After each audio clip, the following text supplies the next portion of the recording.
আজকে একটা প্রজেক্ট বানানোর জন্য আমি স্থানীয় বাজার থেকে মাত্র 20 টাকায় কিছু মোটর কিনেছি, কিন্তু এই মোটর থেকে বিশেষ আরপিএম পাচ্ছিলাম না, তাই এর একটি মোটর খুললাম।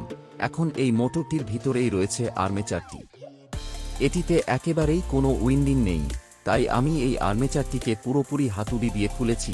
তারপরে আর্মেচারের আকার বাড়ানোর জন্য আমি একটি পুরানো মোটর থেকে কিছু আর্মেচার প্লেট বের করেছি এবং আমি অন্য আর্মেচারে রাখলাম। এখন এই মোটরকে বাতাস করার জন্য আমার যে তারের প্রয়োজন, আমি একটি কয়েন সহ একটি পুরানো এলইডি লাইট থেকে এর কোর বের করেছি এবং এই কয়েন থেকে আমি মাত্র কয়েক সেকেন্ডে অনেকগুলি তার পেয়েছি। আমি যতক্ষণ আর্মেচার চালাচ্ছি, এই চ্যানেলটি সাবস্ক্রাইব করুন যাতে এরকম মজার ও আশ্চর্যজনক ভিডিওগুলি তাড়াতাড়ি পান। আমি প্রতিটি স্লটে 50 টন রেখেছি, আপনি যাতে পুরানো এবং নতুন মোটরে কতটা পার্থক্য রয়েছে তা অনুধাবন করতে পারেন। ধন্যবাদ।